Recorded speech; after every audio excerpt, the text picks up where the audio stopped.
Hello everyone, कैसे हैं आप लोग? उम्मीद है कि आप लोग अच्छे होंगे और अपने अपने तैयारी में मस्त होंगे और ज़ोरदार तरीके से तैयारी कर रहे होंगे। तो चलिए आज आप लोगों की क्लास को कंटिन्यू करते हैं और आज आप लोगों के लिए लेके आए हैं रेगुलेशन नंबर 37 और रेगुलेशन नंबर 38। तो उससे पहले यह जानते हैं कि आज कौन सा चैप्टर पढ़ने वाले हैं। तो आज पढ़ने वाले हैं हम लोग CMR 2017 का चैप्टर 5, तो जिसमें कहा गया है कि duties and responsibilities of mine management, contractor, manufacturer, official, competent person and workman. अब इसका मतलब समझते हैं एक एक करके कि ड्यूटीज ड्यूटीज मतलब क्या होता है कि ड्यूटीज मतलब आपका होता है कर्तव्य। ठीक है, ड्यूटीज मतलब कर्तव्य होता है। रिस्पॉन्सिबिलिटीज मतलब क्या होता है? रिस्पॉन्सिबिलिटीज मतलब होता है आपका जिम्मेदारी। ठीक है, जिम्मेदारी होता है। उसके बाद माइंड मैनेजमेंट, माइंड मैनेजमेंट मतलब क्या, किसको बोलेंगे माइंड मैनेजमेंट? तो माइंड मैनेजमेंट में आपका आएगा, कौन कौन आएंगे? तो ओनर आएंगे, उसके बाद एजेंट आएंगे, मैनेजर आएंगे, उसके बाद सेफ्टी ऑफिसर आएंगे। ये आपके आ जाएंगे किस में? तो ये आपका माइंड मैनेजमेंट में आएंगे। उसके बाद है कॉन्ट्रैक्टर। तो कॉन्ट्रैक्टर में क्या होगा कि कॉन्ट्रैक्टर किसको बोलेंगे? तो कॉन्ट्रैक्टर उसको बोलेंगे जो ठिका लेंगे। ठीक है, ठेकेदार को बोलेंगे। उसके बाद है मैन्युफैक्चरर। तो मैन्युफैक्चरर यानी कि निर्माता, जो चीज़ निर्माण करते हैं, जैसे कि माइन का इक्विपमेंट हो गया, मशीनरी हो गया, ये सभी का जो मतलब कि निर्माण करते हैं उसको कहेंगे मैन्युफैक्चरर। उसके बाद हो गया ऑफिशियल। ऑफिशियल मतलब कि कोई भी पदाधिकारी। उसके बाद है आपका कॉम्पिटेंट पर्सन। कॉम्पिटेंट पर्सन का मतलब हुआ कि सक्षम व्यक्ति, उस काम को करने के लिए वह सक्षम है तो वह कॉम्पिटेंट पर्सन है। वह करने के लिए सक्षम नहीं है तो वह कॉम्पिटेंट पर्सन नहीं होगा। तो आप बात आती है कि कौन कौन से कॉम्पिटेंट पर्सन आएंगे? तो जितने भी ऑफिसर हैं, यानी कि माइनिंग सरदार से लेकर के जितने भी ऊपर के पोस्ट वाले हैं, वे सभी आपके कॉम्पिटेंट पर्सन हैं। ठीक है।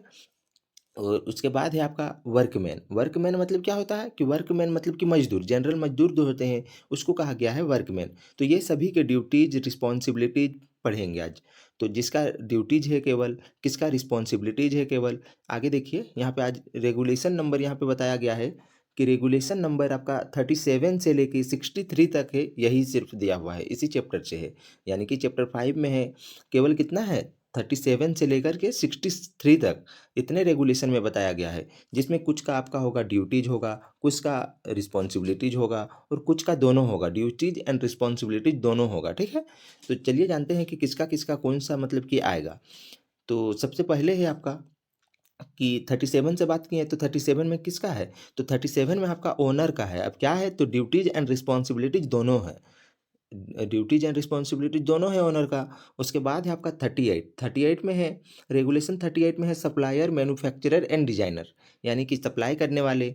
उसके बाद मैन्युफैक्चर यानी कि निर्माता करने वाले, और डिज़ाइनर यानी कि जो डिज़ाइन को देने वाले। तो डिज़ाइन पहले क्या होता है, तो पहले डिज़ाइन को दिया जाता है, उसके बाद उसका निर्माण होता है, उसके बाद सप्लायर यानी कि सप्लाई करते हैं, माइंस तक पहुंचाते हैं। तो यह आपका हो गया 38। तो इसका केवल और केवल रिस्पॉन्सिबिलिटीज, ऊपर में देख सकते हैं लिखा हुआ है रिस्पॉन्सिबिलिटीज, तो इसमें खाली सिर्फ और सिर्फ रिस्पॉन्सिबिलिटीज आएंगे।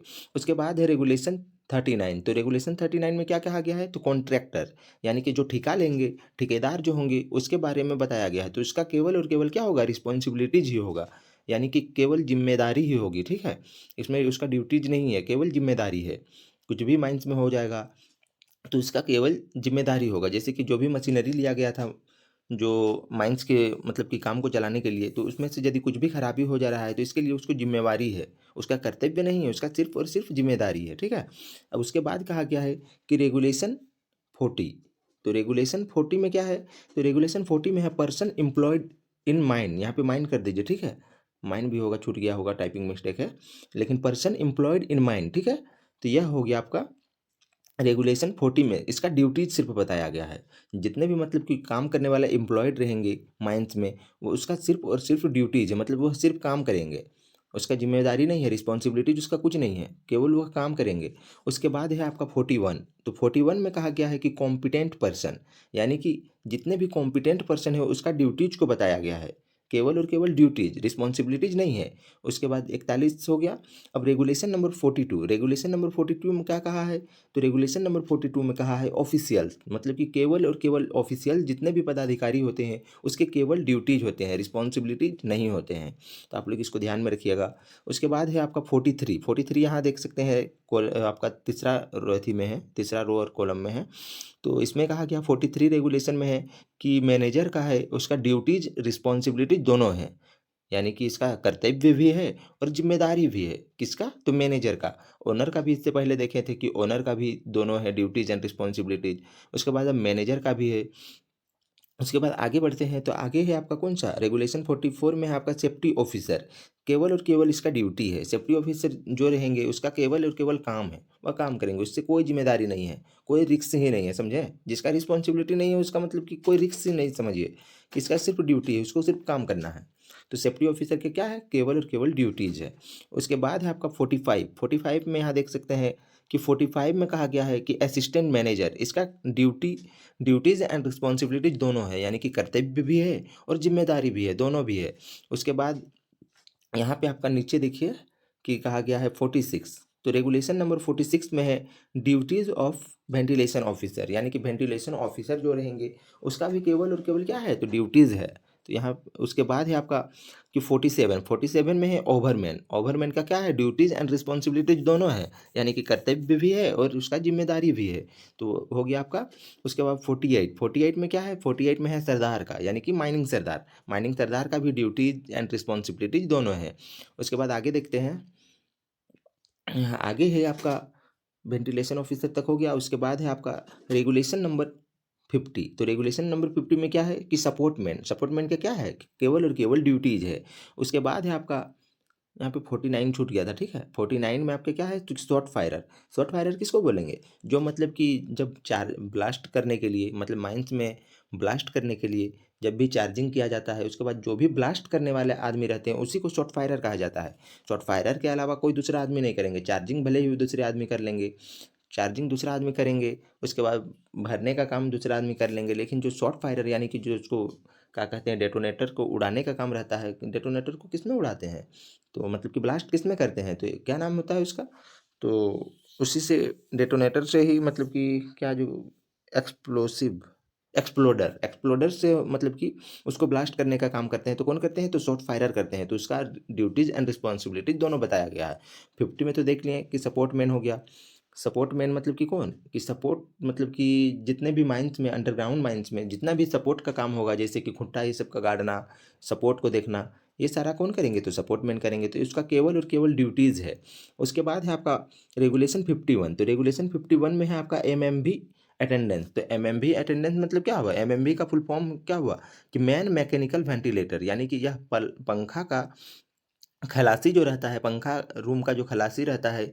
एमएमवी मतलब कि क्या? कि यह सबसे बड़ा पंखा होता है एमएमवी। तो इसी का मतलब कि अटेंडेंस मतलब कि वह खलासी है। तो इसका केवल और केवल क्या बताया गया है? कि ड्यूटीज़ को, इसका रिस्पॉन्सिबिलिटीज नहीं है। उसके बाद है आपका रेगुलेशन नंबर 52। इसमें कहा गया है lamp room in charge. Lamp room in charge क्या काम करते हैं? तो लैंप रूम होता है उसका इंचार्ज करते हैं कि बत्ती को, मतलब कि बत्ती रूम में बत्ती को किस प्रकार से मतलब कि लगाना है, रखना है, किसको देना है, लेना है, ये सारा चीज़ का रिकॉर्ड वह रखते हैं। तो इसका केवल और केवल ड्यूटीज़ है। जो बत्ती घर में जो बत्ती का इंचार्ज होते हैं, ये होते हैं आपका, इसका केवल और केवल ड्यूटीज़ होता है। उसके बाद अगला रेगुलेशन है कि रेगुलेशन 53। तो इसमें कहा गया है कि सर्वेयर। तो सर्वेयर का क्या है? ड्यूटीज़ एंड रिस्पॉन्सिबिलिटीज दोनों है। तो यहाँ ड्यूटीज़ एंड रिस्पॉन्सिबिलिटी दोनों हो। उसके बाद आपका हो गया रेगुलेशन 55। तो रेगुलेशन 55 में क्या है? कि वाइंडिंग इंजन मैन। तो वाइंडिंग इंजन मैन अब क्या करते हैं? कि वाइंडिंग को चलाने का काम करते हैं, वही हो गया आपका वाइंडिंग मैन, इंजन मैन। इसमें आपका वाइंडिंग में कितने प्रकार के आएंगे? तो वाइंडिंग में आपका दो प्रकार के आएंगे। एक आएंगे कौन सा? तो एक आएंगे मैन वाइंडिंग, एक होता है आपका मटेरियल वाइंडिंग। तो ये दोनों का है केवल और केवल ड्यूटीज़ है, मतलब कि कर्तव्य है। उसके बाद है अगला है आपका रेगुलेशन नंबर 54। तो रेगुलेशन नंबर 54 में है कि duties and responsibilities of engineer. जितने भी माइंस में इंजीनियर रहेंगे, या तो वह मैकेनिकल का इंजीनियर रहेंगे या फिर इलेक्ट्रिकल का इंजीनियर रहेंगे, उसके ड्यूटीज एंड रिस्पॉन्सिबिलिटीज दोनों को बताया गया है। उसके बाद कहा गया है कि रेगुलेशन नंबर 56। तो इसमें कहा गया है कि बैंक्समैन एंड ऑनसेटर, यानी कि जो बैंक्समैन रहेंगे, बैंक्समैन कहाँ रहते हैं? तो वह रहते हैं top of the shaft, shaft या फिर इंक्लाइन या फिर शाफ्ट के वह टॉप पे रहते हैं। वह क्या करते हैं? तो वह देखते हैं कि मैन या फिर मटेरियल का जो आना जाना हो रहा है उसमें से वही देखते हैं कि कोई दूसरा आदमी, मतलब कि अनऑथराइज्ड पर्सन ना घुस जाए वहाँ पे, काहे कि खतरा ना होता है। तो यही हो गया। उसके बाद ऑन सेटर। ऑन सेटर का भी, ऑन सेटर कहाँ रहते हैं? तो ऑन सेटर आपका रहता है कि यदि शाफ्ट चल रहा है, ठीक है, शाफ्ट माइन से, तो शाफ्ट माइंस में यदि तो एक तो होता है आपका पिट टॉप होता है, एक होता है पिट बॉटम। उसके बीच में यदि कहीं उतरने का रास्ता है उसको कहा जाता है ऑन सेटर। जो आदमी वहाँ पे रहते हैं अपॉइंट किया हुआ उसको कहेंगे ऑन सेटर। तो यदि आप लोग रेगुलेशन नंबर 2 अच्छे से नहीं पढ़े होंगे तो अभी आप लोगों को दिक्कत हो रही होगी। ये चीज़ सारा चीज़ को आप लोगों को वहाँ पढ़ाया गया है। उसके बाद यहाँ पे अब इसीलिए शॉर्ट में ही पार कर दिया जा रहा है, ठीक है। यदि आप लोग नहीं देखे होंगे तो जाइए, बहुत बड़ा है, रेगुलेशन नंबर 2 सबसे बड़ा है। तो इसीलिए वहाँ सब क्लियर हो जाएगा। अब अगला है आपका कौन सा कि रेगुलेशन नंबर 57। तो इसमें कहा गया है हॉलेज इंजन मैन अटेंडेंट, यानी कि जो हॉलेज इंजन मैन रहेंगे, यानी कि हॉलेज में जो रहते हैं उसको चलाने वाले हॉलेज इंजन मैन अटेंडेंट्स, यानी कि हॉलेज का खलासी जो है चलाने वाले की, तो उसके बारे में ड्यूटीज ही केवल बताया गया है। उसके बाद है अगला है रेगुलेशन नंबर 58। तो इसमें कहा गया है लोकोमोटिव ड्राइवर, यानी कि लोकोमोटिव ड्राइवर जो रहेंगे, लोकोमोटिव क्या काम करते हैं, तो लोकोमोटिव एक तरह का मतलब कि मशीन है, ठीक है, जो मटेरियल को ट्रांसपोर्ट करते हैं अंडरग्राउंड माइंस के केस में। यह ओपन कास्ट में नहीं चलेगा, ये केवल और केवल कहाँ चलता है, तो यह चलता है आपका अंडरग्राउंड माइंस में। मटेरियल को मतलब कि टब में होते हैं, ट्रेन गाड़ी समझिए कि रेलगाड़ी का यह आपका इंजन है। इंजन है जो क्या करेंगे, तो अपने टब को मतलब कि पीछे से घिसेटते हुए लेके जाएंगे, मतलब कि पीछे से लेके जाएंगे। आगे लगा हुआ रहता है, इसमें एक आदमी रहते हैं चलाने वाले, इसमें हॉर्न भी रहता है, सारा चीज़ रहता है, मतलब कि ट्रेन के जैसा ही दिखने लगेंगे, ठीक है। मालगाड़ी जो होता है उसी प्रकार से दिखता है। तो यह हो गया आपका लोकोमोटिव ड्राइवर, जिसका केवल और केवल क्या बताया गया है कि ड्यूटीज। अब अगला है आपका कौन सा 59, रेगुलेशन नंबर 59 है। इसमें कहा गया है cutting and loading machine driver, मतलब कि जो कटिंग करते हैं, कोल कटिंग या फिर कोल का लोडिंग करते हैं, उसका मशीन का ड्राइवर, जो भी कटिंग, या तो कटिंग मशीन होगा या फिर वह लोडिंग मशीन होगा, तो इसके ड्राइवर जो है उसको उसका केवल बताया गया है ड्यूटीज को, रिस्पॉन्सिबिलिटीज इसका नहीं है। उसके बाद अगला है आपका कि रेगुलेशन नंबर 60। इसमें कहा गया है मैगजीन इंचार्ज, यानी कि मैगजीन इंचार्ज कौन रहेंगे, तो मैगजीन इंचार्ज का केवल और केवल ड्यूटीज बताया गया है। अब मैगजीन इंचार्ज कौन होते हैं, यदि आप लोग माइंस जाते होंगे तो आप लोग जरूर से जरूर इसको पता होगा कि मैगजीन इंचार्ज क्या है। तो मैगजीन इंचार्ज उसे कहा जाता है, मतलब कि जहाँ बारूद को उठाया जाता है, ठीक है। बारूद को मान के चलिए कि जिस रूम से लेके जाया जाता है, जहाँ स्टॉक रहता है, वहाँ से लेके जाया जाता है। उसके बाद अंडरग्राउंड माइंस यदि है, देखिए ओपन कास्ट यदि रहेगा तो जितना यूज होगा उतना ही लेके वो जाएगा। उसके बाद जो भी मान के चलिए कि जितना उतने भी पता चल रहा है कि बच गया। अब बच गया तो उस जो बारूद को, बचा हुआ बारूद को फिर से ला करके वहीं रखना होगा। तो वही है आपका मैगजीन इंचार्ज, मतलब कि जो इंचार्ज कौन है, मैगजीन हाउस, यानी कि बारूद वाले जो घर में, स्टॉक वाले रूम में जो रहते हैं, वही आदमी हो गया मैगजीन इंचार्ज, ठीक है। तो आप लोग अच्छे से समझ रहे होंगे कि मैगजीन इंचार्ज का क्या काम होता है, कि बारूद को ले दे रहे हैं जितना, उसको डाटा रखते हैं, फिर या फिर वह घुमा के ला रहे हैं उसको भी डाटा लिखते हैं कि इतना बचा हुआ बारूद है, ताकि अगला दिन इसको यूज किया जाए, या फिर दूसरे शिफ्ट चल रहा है तो दूसरे शिफ्ट में ही उसको यूज कर दिया जाए। उसके बाद अगला है आपका कि रेगुलेशन नंबर 61। तो रेगुलेशन नंबर 61 में है अटेंडेंट क्लर्क, यानी कि जो हाजिरी बाबू होते हैं वो इसी के बारे में बताया गया है कि इसका केवल क्या होता है, ड्यूटीज़ होता है, रिस्पॉन्सिबिलिटीज़ इसका नहीं होता है। जो हाजिरी बाबू है आपका अटेंडेंस क्लर्क है, तो उसका केवल और केवल ड्यूटीज़ को बताया गया है। उसके बाद अगला है आपका रेगुलेशन नंबर 62। तो रेगुलेशन नंबर 62 में कहा गया है HEMM ऑपरेटर। HEMM का फुल फॉर्म क्या है, तो हैवी अर्थ मूविंग मशीनरी, ठीक है। हैवी अर्थ मूविंग मशीनरी होता है HEMM। और यह कौन से माइंस में चलता है, अंडरग्राउंड की ओपन कास्ट में, तो आप लोग कमेंट करके बताइए कि कहाँ होता है, ठीक है। अभी कर लेते हैं आगे, तब तक आप लोग कमेंट कीजिए। अब अगला है कि रेगुलेशन नंबर 63। तो रेगुलेशन नंबर 63 में क्या है, तो रेगुलेशन नंबर 63 में है आपका डंपर ऑपरेटर। तो डंपर ऑपरेटर जो रहते हैं, यानी कि डंपर को चलाने वाले जो रहते हैं, उसका केवल और केवल ड्यूटीज़ है, रिस्पॉन्सिबिलिटीज नहीं है, ठीक है। और HEMM ऑपरेटर भी आपका कौन से ओपन कास्ट माइंस में यूज होता है HEMM का। HEMM मतलब क्या, कि HEMM कहने का मतलब कि वैसा मशीनरी, ठीक है, वैसा मशीनरी होते हैं जिसका होल करने का डाया होता है आपका 50 mm से अधिक होता है। उसको किस में लिया जाएगा, ये आपका HEMM में लिया जाएगा, या फिर डंपर। उसके बाद ड्रिल मशीन, ये सारा चीज़ आपका हो जाएगा, ठीक है। ड्रिल मशीन में कौन सा, जो 50 mm डाया करने से अधिक डाया करता है उसको कहा जाएगा HEMM में। उसके बाद जितने भी डंपर हो गया, जेसीबी हो गया, ये सभी आपका सभी आएँगे किसमें, एचईएमएम में आएँगे। तो यह आपका कौन से माइंस में चलता है, ओपन कास्ट माइंस में चलता है। आई होप कि आप लोग अच्छे से इसको समझ रहे होंगे। सिर्फ आपको समझाने के लिए यहाँ पे उसको बताया गया है कि मतलब कि रेगुलेशन नंबर 37 से लेकर रेगुलेशन नंबर 63 तक है। अब क्या क्या है, किसका ड्यूटीज़ है, किसका रिस्पॉन्सिबिलिटीज़ है, किसका ड्यूटीज़ एंड रिस्पॉन्सिबिलिटीज दोनों हैं, उसके बारे में बताएं, ओवरव्यू था। ठीक है, अब यहाँ देखेंगे एक एक करके रेगुलेशन बाय रेगुलेशन। तो चलिए सबसे पहले आपका है आज आज का टॉपिक था आपका रेगुलेशन नंबर 37। तो रेगुलेशन नंबर 37 में क्या है कि रेगुलेशन नंबर 37 में है duties and responsibilities of owner. तो अभी पहले ही पढ़ाए थे कि ओवरव्यू जिसमें बताएं, उसमें तो बताया था ना कि ड्यूटीज़ एंड रिस्पॉन्सिबिलिटीज दोनों है। अब किसका है, तो ओवरमैन का है, उसके बाद मैनेजर का है, असिस्टेंट मैनेजर का है, ओवरमैन का है, सरदार का है, शॉट फायरर का है, उसके बाद सर्वेयर का है, इंजीनियर का है। ये जितना सभी का था कि ड्यूटीज़ एंड रिस्पॉन्सिबिलिटीज दोनों, मतलब कि दोनों काम इस सबका है। तो आज सबसे पहले है आपका रेगुलेशन नंबर 37 में कि duties and responsibilities of owner, यानी कि जो भी माइंस का ओनर रहेंगे उसका ड्यूटीज़ एंड रिस्पॉन्सिबिलिटी यानी कि कर्तव्य और जिम्मेदारी दोनों है। तो इसका प्रोविज़न को देखते हैं और अच्छे से समझते हैं। ठीक है, कि रेगुलेशन नंबर 37 में क्या है इसका प्रोविज़न। तो चलिए देखते हैं। तो सबसे पहला इसका प्रोविज़न है कि माइंस में प्रेजेंस यानी कि उपस्थित, रिस्क यानी कि जोखिम को डील करते समय सभी उपाय यानी कि मेजर्स को क्रम यानी कि सीरियल नंबर में बताएं। कि इसका मतलब क्या हुआ कि इसका मतलब कहने का है कि माइंस में प्रेजेंस मतलब कि आप लोग हिंदी में ही समझा देते हैं। ठीक है, कि माइंस में उपस्थित जितने भी जोखिम है उसको डील करते समय कौन कौन से उपाय लेंगे उसको क्रम क्रम संख्या से समझाइए, मतलब कि उसको लाइन बाय लाइन समझाइए। तो यही है आपका रेगुलेशन नंबर 37 का प्रोविज़न।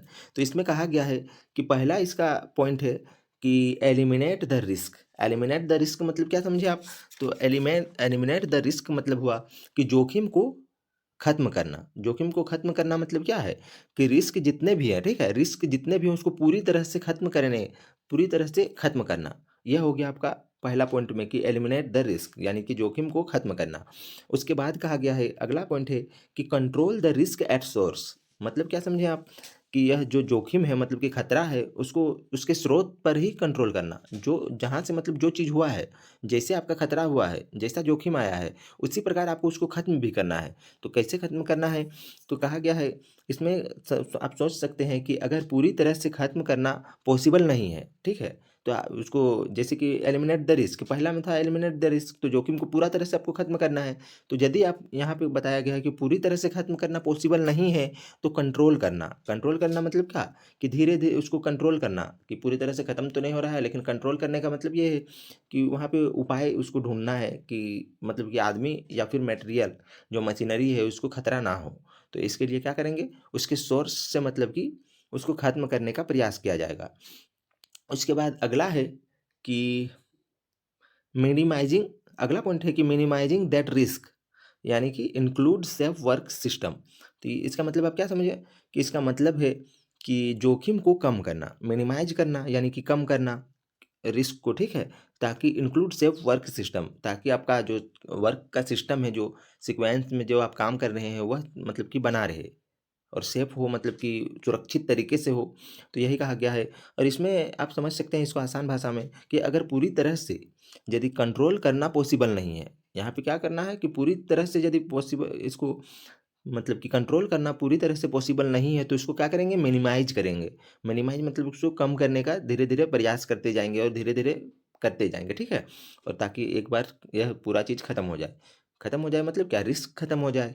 उसके बाद अगला पॉइंट में कहा गया है कि अगला पॉइंट में है आपका कौन सा, कि इसके बावजूद भी रिस्क बना रहे तो सूटेबल पीपीई प्रोवाइड करना। मतलब आप क्या समझे कि इसके बावजूद यदि वहाँ पे रिस्क बना रह रहा है, यहाँ में मिनिमाइज कर रहे हैं, कंट्रोल कर रहे हैं, उसके बाद भी यदि रिस्क बना रह रहा है तो क्या करेंगे, सूटेबल पीपीई। यानी कि पीपीई का फुल फॉर्म क्या होता है आपका, पीपीई का मतलब होता है थोड़ा भूल रहे हैं, ठीक है, आगे बता देंगे आप लोगों को कि इसको प्रोवाइड करना है।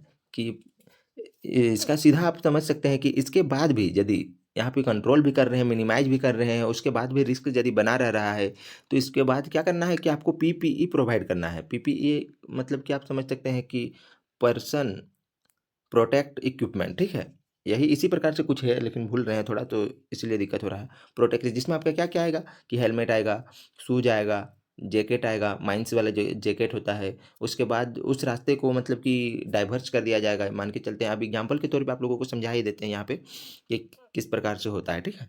तो यहाँ मान के चलिए कि ये आपका एक गैलरी है, यहाँ पे गैलरी है, इधर का आपका साइड का पिलर है दोनों साइड, और ये ऊपर का है, मतलब कि ऊपर में है आपका कौन सा है, रूफ है, नीचे आपका फ्लोर है। तो यहाँ मान के चलते हैं कि इस कोना पे, यहाँ पे आप मान के चलिए कि यहाँ पे धंस रहा है ये कोना पिलर का जो यहाँ पे साइड वाले कॉर्नर, और आपका ऊपर का जो रूफ का फ्लोर है, मतलब कि रूफ का जो जो भी है, ठीक है, वहाँ पे मतलब कि धंस रहा है। तो इसको क्या करेंगे कि इस गैलरी से होकर के गुजर रहे हैं, ठीक है। तो इस गैलरी से हम लोग गुजर रहे हैं, यहाँ पे आगे बढ़ रहे हैं। तो इसमें क्या करेंगे, यहाँ से खतरा बढ़ रहा है तो हो सकता है धीरे-धीरे और बढ़ जाए, या फिर जो भी मशीनरी जाएँगे इसमें पार होंगे, तो मान के चलते हैं कि यहाँ कोई-कोई मशीनरी है तो ये जा रहे हैं, तो इसमें हो सकता है गिर जाएँगे। तो इसको क्या करेंगे, तो किस प्रकार से इसको मतलब कि मैनेज करेंगे, तो आप लोग समझिए कि इस प्रकार से यहाँ पे जहाँ मतलब कि यहाँ पे जोखिम है, ठीक है? यहाँ पे मतलब दिक्कत होता है समझाने में। तो यहाँ पे क्या करेंगे, तो यहाँ इससे नीचे, इसके नीचे यानी कि कहाँ? रूफ़ में। रूफ़ में ही, और यहाँ पे साइड से सटा करके या फिर हल्का छोड़ करके इसमें एक यहाँ पे सपोर्ट लगा देंगे। झूला जैसा सपोर्ट लगा देंगे यहाँ पे ऐसे, ताकि क्या हो कि इस मतलब कि इधर मशीनरी या फिर जितने भी चीज़ है, ठीक है? या फिर मैन जो भी जा रहे हैं, आ रहे हैं, तो उसको मतलब कि खतरा ना हो। खतरा ना हो मतलब क्या कि टूट कर के गिरेगा भी तो इसमें झूला जैसा बना हुआ भाग है, और इसमें यहाँ पे सपोर्ट लगा दिया हुआ है। तो ताकि जितने भी यहाँ पे गिरेंगे तो वह साइड से होकर के नीचे चला जाएँगे, ठीक है? तो इससे क्या हुआ कि आपका मान के चलिए कि इसको सपोर्ट करना नहीं पॉसिबल हो रहा है, यानी कि इसको पूरी तरह से ठीक नहीं करना पॉसिबल हो रहा है, तो इसको इस प्रकार से मिनिमाइज़ करेंगे जिससे आपका सेफ्टी भी बना रहेगा। तो यही चीज़ कहा गया है इसमें। तो आप लोग, आई होप कि इसको अच्छे से आप लोग समझ गए होंगे। तो देख सकते हैं उसके, ये सब आप लोग यदि नहीं समझे होंगे तो फिर से दोबारा आप लोग वीडियो को देख सकते हैं, ठीक है? ताकि अच्छे से आप समझ सकें। उसके बाद अगला है आपका, यहीं पे रेगुलेशन नंबर 37 आपका खत्म होता है। इसका रेगुलेशन का एक ही प्रोविज़न था जिसमें आपका 4 पॉइंट दिया हुआ था। ये सारा चीज़ आप लोग अच्छे से मतलब कि जान लीजिए। अब अगला है आपका कि आपका रेगुलेशन नंबर 38। तो रेगुलेशन नंबर 38 में क्या है, तो उसके आप देखते हैं कि रेगुलेशन नंबर 38 में क्या है। तो कहा गया है कि general responsibilities of supplier, manufacturer and designer. तो इसका मतलब क्या हुआ कि जनरल रिस्पॉन्सिबिलिटीज मतलब कि सामान्य तरीका, सामान्य जिम्मेदारी किसका किसका, तो सप्लायर का, मैन्युफैक्चरर का और डिजाइनर का। इसका क्या बताया गया है, रिस्पॉन्सिबिलिटीज। रिस्पॉन्सिबिलिटी मतलब क्या बोले थे अभी कि जिम्मेदारी, तो उसकी जिम्मेदारी को बताता है कि रेगुलेशन नंबर 38 किसका किसका, तो सप्लायर का, मैन्युफैक्चरर का और डिजाइनर का। सप्लायर वो होता है जो मतलब कि सप्लाई करता है, जो कंपनी से लेकर के आपका माइंस तक में जो भी आपका मटेरियल है या फिर इक्विपमेंट है या मशीनरीज है, उसका मतलब कि माइंस तक ट्रांसपोर्ट करने का काम करते हैं कौन, तो सप्लायर करते हैं। उसके बाद मैन्युफैक्चरर, मैन्युफैक्चरर है कि जितने भी इक्विपमेंट है, मशीनरीज है, इसका निर्माण करते हैं। उसके बाद डिजाइनर है कि मशीन या फिर जो इक्विपमेंट है उसको डिज़ाइन तैयार करते हैं। तो सबसे पहले डिज़ाइन होता है, डिज़ाइन होने के बाद मैन्युफैक्चरर के पास जाता है। मैन्युफैक्चरर वह अपना काम कर लेते हैं, बना लेते हैं मशीनरीज इक्विपमेंट को, उसके बाद वह सप्लायर के थ्रू अब सप्लाई करने लगते हैं। तो इसी का रिस्पॉन्सिबिलिटीज को बताएगा, यानी कि जिम्मेदारी को बताएगा। यदि कुछ भी हो जाएगा आपके मशीनरी में या फिर इक्विपमेंट में या फिर मटेरियल में जिससे खतरा हो सकता है माइंस में या फिर माइंस के वर्कर को, तो उसी के बारे में जिम्मेदारी है, इसीलिए ठीक है, कुछ भी हो जाएगा तो रिस्पॉन्सिबिलिटी इसी का होगा।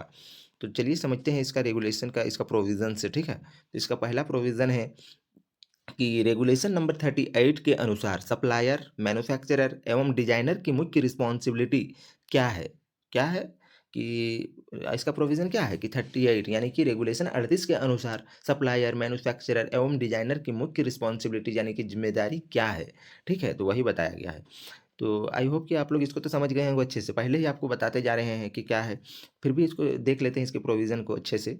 कहा गया है कि इसका आंसर है कि कोल माइंस में यूज होने वाली मशीनरी, इक्विपमेंट, मटेरियल या डिज़ाइन मैन्युफैक्चरिंग, इंपोर्ट, प्रोवाइड या ट्रांसफर ट्रांसफ़र करने का व्यक्ति ध्यान में रखेंगे कि इन मशीनरी, इक्विपमेंट या मटेरियल सही उपयोग करने वाले व्यक्तियों को सुरक्षा एवं स्वास्थ्य को कोई खतरा ना हो। तो इसका मतलब आप लोग क्या समझे? तो इसका मतलब यही है कि यहाँ पे देखिए कि कोल माइंस में यूज़ होने वाले जितने भी मतलब कि मशीनरी हो गया, इक्विपमेंट हो गया, मटेरियल हो गया, मटेरियल की डिज़ाइन यानी कि इस प्रकार से डिज़ाइन किया जाएगा, मैन्युफैक्चरिंग किया जाएगा, इंपोर्ट किया जाएगा मतलब कि सप्लाई किया जाएगा, प्रोवाइड या ट्रांसफ़र करने वाले व्यक्ति ध्यान में रखेंगे, यानी कि जो भी ट्रांसपोर्ट इसको कर रहे हैं, इम्पोर्ट मतलब आप लोग समझिए कि मंगाना, ठीक है। तो इम्पोर्ट करने वाला मतलब कि मंगाने वाला आदमी, या फिर ट्रांसफ़र करने वाला, जो ट्रांसफ़र कर रहे हैं वैसे व्यक्ति, मशीनरी, इक्विपमेंट, मटेरियल के सही उपयोग करने वाले व्यक्तियों की सुरक्षा और स्वास्थ्य को कोई भी खतरा ना हो, तो यही कहा गया है। तो इसीलिए वह ज़िम्मेदारी होते हैं, क्योंकि मशीनरी का डिज़ाइन भी वही लोग किए हैं, उसके बाद मैन्युफैक्चरिंग भी वही लोग किए हैं, सप्लाई तो चलिए कोई भी कर सकते हैं, तो सप्लाई डिलीवरी बॉय ऐसे रहते होंगे और उनका, तो उसको सप्लायर कहते हैं। या फिर ट्रांसफ़र करने वाले जितने भी व्यक्ति रहेंगे, वह ध्यान में यह रखेंगे कि मशीनरी को या फिर इक्विपमेंट या फिर मटेरियल का सही उपयोग करने वाले, मतलब कि सही तरीके से उसको काम में किया जा रहा है, जिस प्रकार से बताया गया होगा उस प्रकार से कर रहे हैं। तो और उसमें उसके बीच भी यदि उसको खतरा हो जाता है, कोई भी मतलब कि दुर्घटना हो जाता है, तो उसके मतलब कि उसके स्वास्थ्य को ध्यान में रखना है, ठीक है? ताकि कुछ भी चीज़ ना हो। और यदि कुछ भी हो जाता है तो इसके रिस्पॉन्सिबिलिटीज़ कौन होता है? तो आपका सप्लायर, मैन्युफैक्चरर और डिज़ाइनर, ये तीनों का मतलब कि रिस्पॉन्सिबिलिटीज़ होता है। यदि मान के चलिए कि अब यहाँ गलती किसका है? मान के तीनों का है। अब तीनों में मान के चलिए कि गलती आपका कौन किया है? कि सप्लायर किया है। तो इसके सप्लायर को कैसे पता चलेगा? तो शुरू से पता चलेगा, मतलब कि डिज़ाइनर के पास जाएगा सबसे पहले धीरे से, कि डिज़ाइनर के पास जाएगा, डिज़ाइनर के पास जाने के बाद इसको पता चलेगा तो कि नहीं, यहाँ पे कोई गलती नहीं हुआ। फिर मैन्युफैक्चरर के पास जाएगा, फिर मैन्युफैक्चरर को पता चलेगा कि नहीं, इसमें भी कोई गलती नहीं हुआ है। तो फिर सप्लायर के पास जाएगा, और सप्लायर के पास जाएगा तो पता चलेगा कि ये आप ही की गलती से हुआ है, तो इसका रिस्पॉन्सिबिलिटी फिर वह सप्लायर हो जाएगा। तो आई होप कि आप लोग अच्छे से इसको समझे होंगे। तो यहीं पे आज आपका रेगुलेशन नंबर 38 तक खत्म होता है। तो यदि आप लोगों को यहाँ तक किसी भी प्रकार की कोई भी डाउट होगी तो आप लोग कमेंट बॉक्स में बता सकते हैं, या फिर यदि आप इसका नोट्स चाहते हैं कि मतलब कि सॉरी दोस्तों, यदि आप इसका नोट्स चाहते हैं सीएमआर का, तो आप लोग व्हाट्सएप में मैसेज कर सकते हैं, डिस्क्रिप्शन बॉक्स में मैसेज कर सकते हैं, ठीक है। डिस्क्रिप्शन बॉक्स में मतलब कि व्हाट्सएप नंबर दिया हुआ है, वहाँ से आप मैसेज कीजिए कि सर मुझे मतलब कि इसका नोट्स को परचेज करना है। तो इसका बहुत ही कम प्राइस रखा गया है, ठीक है। ताकि बहुत लंबा लंबा होता है कि रेगुलेशन नंबर 1 से अभी तक कितना है, 1 से पढ़ाते पढ़ाते आए 38 तक। ताकि इसका टाइपिंग कॉस्ट जो भी है वही उसी कॉस्ट, मतलब कि आपको कॉस्ट पे प्राइस वही रखेगी और आपको प्रोवाइड करवा दी जाएगी। यदि आप लोग चाहते हैं तो ज़रूर से ज़रूर डिस्क्रिप्शन बॉक्स में जाइए और मैसेज कीजिए व्हाट्सएप से। तो इसी के साथ मिलते हैं अगले वीडियो में नए टॉपिक के साथ। तब तक के लिए जय हिंद, वंदे मातरम।